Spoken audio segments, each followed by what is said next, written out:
विषय था, अपनी जो मन पर, जिस वजह से मन पर कोई प्रभाव गहरा पड़ा था और बड़े संतुष्टि के भाव आपके मन में उत्पन्न हुए थे, सुख के भाव उत्पन्न हुए थे। मूलतः सुख ही तो सौंदर्य है।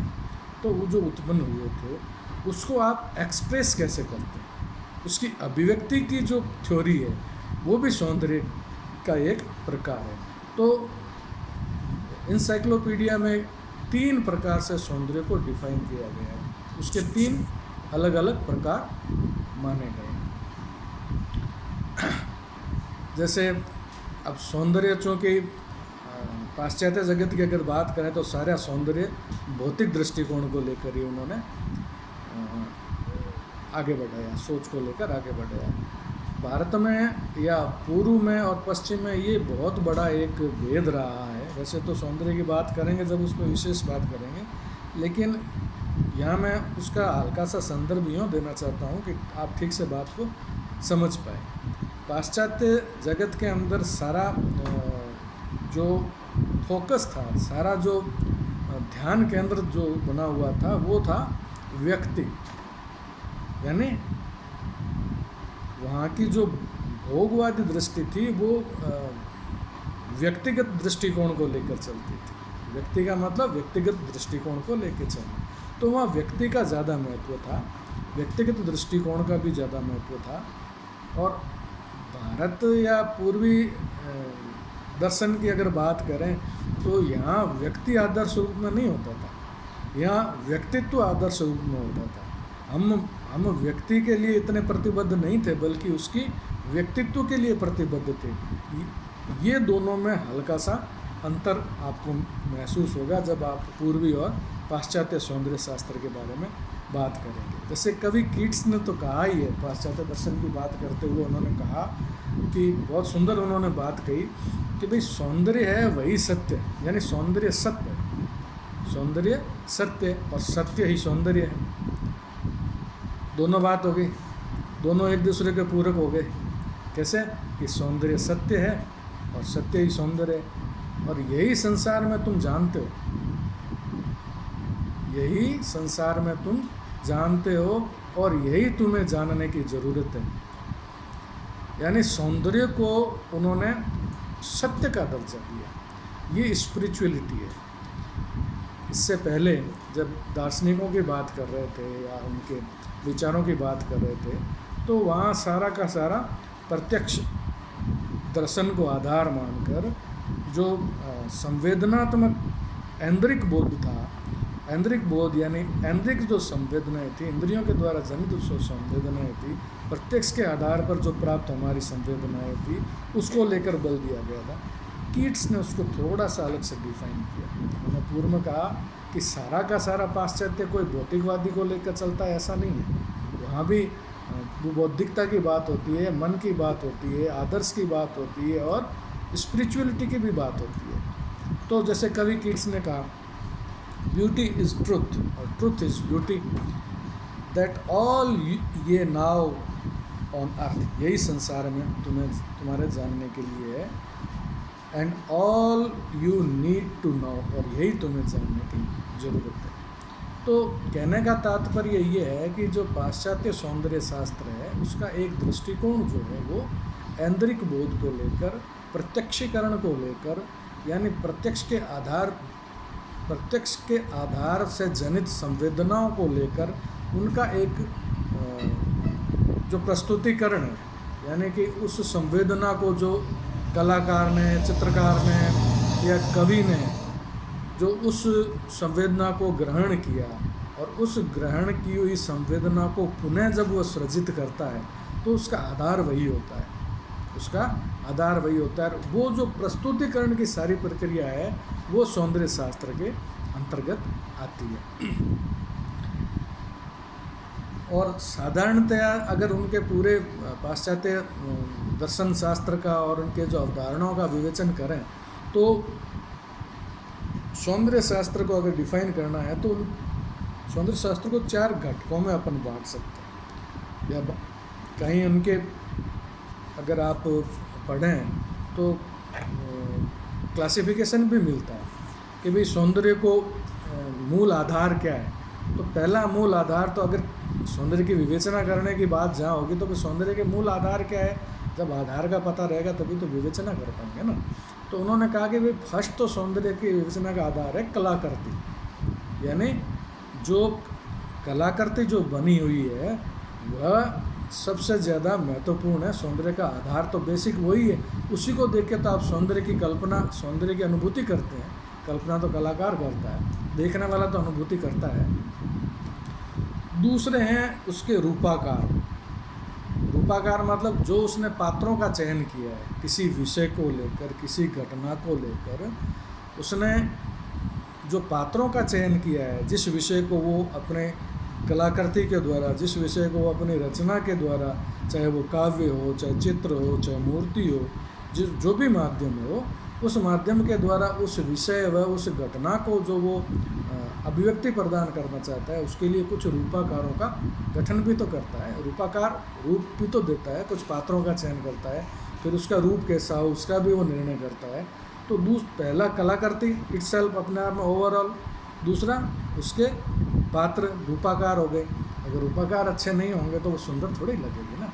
तो रूपाकारों के रचना में भी सौंदर्यात्मक बोध होता है और उसकी विवेचना की भी आवश्यकता है। दूसरा है कंटेंट, तीसरा हो गया कंटेंट। कंटेंट का मतलब हो गया क्या कहते हैं उसको, विषय, कि भाई आपने किस विषय को लेकर अपना सृजन किया है। तो विषय भी बहुत महत्वपूर्ण है। विषयों को लेकर तो अलग पाश्चात्य अगर कला इतिहास को पढ़ें तो उसमें इज़म जो बने हैं, इज़म के साथ साथ विषयों का परिवर्तन भी बदलता रहा है। यानी जो उस वक्त की जीवन मूल्य थे, उसी जीवन मूल्य के आधार पर विषयों का चयन होता है। जैसे आपने आधुनिक कला पढ़ते हुए देखा होगा कि नवशास्त्रीयवाद के अंदर ग्रीक के पौराणिक विषयों को लेकर ज़्यादा चिंतन हुआ, चित्र निर्माण हुआ। रोमांटिसिज्म में एडवेंचरल सब्जेक्ट्स को लेकर, साहसिक घटनाओं को लेकर ज़्यादा हुआ। रियलिज्म में समकालीन घटनाओं, तत्कालीन विषयों को लेकर ज़्यादा हुआ। तो कहने का तात्पर्य है कि विषय भी परिवर्तन तो होता है, लेकिन विषय तो रहता है ना। सौंदर्य शास्त्र के लिए इज़म जरूरी नहीं है, सौंदर्य शास्त्र के लिए कंटेंट महत्वपूर्ण है कि विषय क्या है और विषय कितना अप्रोचेबल है, कितना आपको वो प्रभावित करता है। ये उसकी सौंदर्य बोध की परीक्षा है। भाई आपने जो विषय लिया उस विषय की सर्वग्राह्यता कितनी है, कितने लोग उससे प्रभावित होते हैं, या आपने जो उससे प्रभावित हुए हैं वो प्रभाव का पहनापन या गहरापन कितना है। ये भी तो एक मापदंड है जिसमें सौंदर्य की विवेचना की जाती है। सामान्य एक विषय को लेकर आपने चित्रण कर दिया या किसी कृति का निर्माण कर दिया, तो उसमें उस भाव की अभिव्यक्ति शायद ठीक न हो या भाव उस स्तर का ना हो। तो तीसरा जो विषय था, तीसरा जो प्रकार था वो था विषय, जिसको लेकर भी सौंदर्यात्मक चिंतन किया जाता है पाश्चात्य जगत के अंदर, बेस है। चौथा है संप्रेषण। संप्रेषण का मतलब ये हो गया कि एक्सपांसन, मतलब किसी भाव का विस्तार होना, बढ़ना, यानी एक से दूसरे में, दूसरे से तीसरे में, तीसरे से चौथे में, चौथे से पांचवें में किसी एक भाव का संचार होना, ये संप्रेषण कहते हैं इसको। जैसे कि आपने एक विषय को लेकर, पहली बात तो चित्रकार, आम में चित्रकार या कलाकार या मूर्तिकार, जो भी कवि, ये सब आम लोगों से थोड़ा भिन्न होते हैं, क्योंकि इनका ऑब्जर्वेशन भी बहुत शार्प होता है और इनकी संवेदना का स्तर भी काफ़ी गहन होता है। अगर आप साधारण शब्दों में मैं आपको समझाऊं तो जैसे बहुत सारे लोग रास्ते पर चले जा रहे हैं और उस रास्ते के किनारे पर कोई डफली वाला डफली बजा रहा है और उसके पास में उसका छोटा बच्चा है जो बंदर के साथ बैठा हुआ खेल रहा है और उसके पास में उसकी माँ भी बैठी है, तो एक उसमें रोचकता पैदा होगी। ये आम आदमी की दृष्टि में नहीं आएगा। या दूसरा उदाहरण लें तो अपन रास्ते में जा रहे हैं, कहीं कोई आदमी जो काफ़ी व्याकुल है, पीड़ा में है और सड़क के किनारे बैठा है, आते जाते लोगों को निरीह दृष्टि से देखता है, शायद लोगों का ध्यान उस पर नहीं पड़ेगा, लेकिन एक कलाकार या चित्रकार या मूर्तिकार जब उसके पास से गुजरेगा तो उसकी उस सूक्ष्म संवेदनाओं को वो महसूस करेगा। तो कहने का तात्पर्य ये है कि कलाकार की संवेदना का स्तर भी थोड़ा गहन होता है और उसकी ऑब्जर्वेशन भी थोड़ा शार्प होता है। तो जो घटना, जो विषय या जो उसकी अपनी अनुभूति है, उस अनुभूति को अपने कलाकृति के माध्यम के द्वारा, माध्यम मूर्ति भी हो सकता है, चित्र भी हो सकता है, कविता भी हो सकती है, उस माध्यम के द्वारा उस भाव को ठीक वैसा का वैसा उसमें प्रकटीकरण कर देना, जैसा कि उसने अनुभूत किया है, जो उसमें आत्म संतुष्टि, जिस सुखद स्थिति का उसने स्वाद चखा है अपने मन के भीतर, वही सौंदर्य बोध, वही आत्मसंतुष्टि और वही आस्वाद उस कृति के अंदर वो अपने कला प्रतिभा के द्वारा उड़ेल दे, और वही आस्वाद, वही आत्मसंतुष्टि, वही सौंदर्य बोध देखने वाला भी उस अनुभूति को महसूस करे जो चित्रकार ने मूल घटना से, मूल विषय से, मूल अनुभूति से उसने महसूस की थी, अनुभूत की थी। अगर वही घटना, वही अनुभूति चित्र के द्वारा, कला के द्वारा दर्शक या श्रोता महसूस करता है, तो वो उस सौंदर्य की, जो उसमें सौंदर्य का निरूपण हुआ है, वो उसकी सार्थकता है। उस कलाकृति का महत्व तभी है जब वह उस अभिव्यक्ति को दूसरे दर्शक के लिए भी ठीक उसी प्रकार वह प्रकट कर दे। तो ये कलाकृति के 4 प्रकार मैंने आपको बताया, जिसको लेकर सौंदर्य बोध का आमतौर पर सभी दार्शनिक और विवेचना करते हैं। अपन जब इन सब के पर्टिकुलर आर्टिस्ट के, दार्शनिकों के बारे में या सौंदर्य शास्त्रियों के बारे में व्यक्तिगत रूप से पढ़ेंगे भिन्न भिन्न दार्शनिकों को या सौंदर्य शास्त्रियों को, तो उनके सिद्धांतों की बात होगी। लेकिन एक सम्यक दृष्टि से जब पाश्चात्य सौंदर्य बोध को देखा जाता है, तो ये इसके मूल आधार है जो कमोबेश सभी दार्शनिकों ने, सभी चिंतकों ने अपने अवधारणाओं में, अपने दर्शनों में, अपने सौंदर्य चिंतन के अंदर उन्होंने समाहित किया है। अब कलाकृति जो है, जैसे कि मैंने कहा अभी, कलाकृति इसका प्रथम गुण था सौंदर्य का, तो उसका कैरेक्टर कैसा होना चाहिए, उसमें क्वालिटीज़ कैसी होनी चाहिए।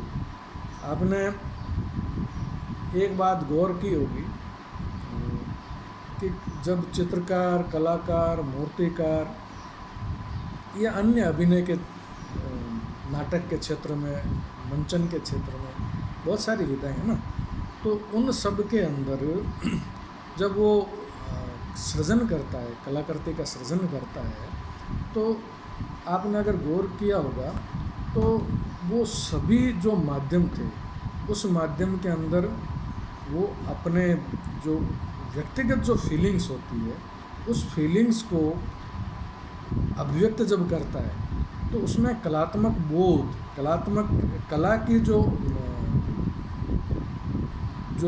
कला के जो तत्व है, कला के जो सिद्धांत है, उन तत्वों का, उन सिद्धांतों का निरूपण वो इस ढंग से करता है कि उसमें सौंदर्य की वृद्धि हो, उसमें भावों को और परिष्कार हो, उसके भाव और परिमार्जित होकर दूसरे को प्रभावित कर पाए। तो बहुत सारे विषय इन सब माध्यमों की, जैसे मैंने बात की, इन माध्यमों के अंदर बहुत सारे विषय ऐसे होंगे जैसे जिसमें सुखद अनुभूति हो, कुछ विषय ऐसे होंगे जिसमें दुखद अनुभूति हो। अगर आपने अरस्तु को पढ़ा होगा तो ग्रीक थिएटर के बारे में जब बात करते हैं, तो उसने ग्रीक थिएटर के बारे में बहुत कुछ लिखा, जैसे कॉमेडी और ट्रेजेडी, 2 नाटकों का 2 वर्गीकरण उन्होंने किया। कॉमेडी का मतलब हास्य नाटक, हास्य अभिनय, और ट्रेजेडी का मतलब जो दुख भरी है। हालांकि उन्होंने अरस्तु के बारे में यहाँ बहुत बात में एक प्रसंग कहना ज़रूरी समझता है कि उन्होंने कॉमेडी को बहुत बुरा माना, जबकि कॉमेडी को देखकर सब लोग हंसते हैं, लेकिन उन्होंने कहा कि comedy is an imitation of the bad character, यानी वह बुरे स्वभाव का प्रस्तुतिकरण है। जबकि जो दुखांत नाटक थे, जिस दुखांत नाटक का मतलब ट्रेजेडी का मतलब हो गया दुखांत, और कॉमेडी का मतलब हो गया सुखांत, यानी जो दुखांत नाटक थे उसको उन्होंने कम महत्व दिया। उन्होंने ज़्यादा महत्व दिया, कॉमेडी को उन्होंने कम दिया। उन्होंने तो कहा comedy is an imitation of the bad character, यानी आपके बुरे चरित्र का वो प्रस्तुतिकरण है। कोई आदमी जा रहा है, ठोकर खाई, गिर गया, आप हंस दिए, तो ये आपके बैड कैरेक्टर का प्रस्तुतिकरण। भगवान ने किसी को बोना बनाया और वो जा रहा है और उसको देख के आप हंस दिए, तो ये आपके बुरे चरित्र का प्रस्तुतिकरण। तो comedy is an imitation of the bad character. इसके जस्ट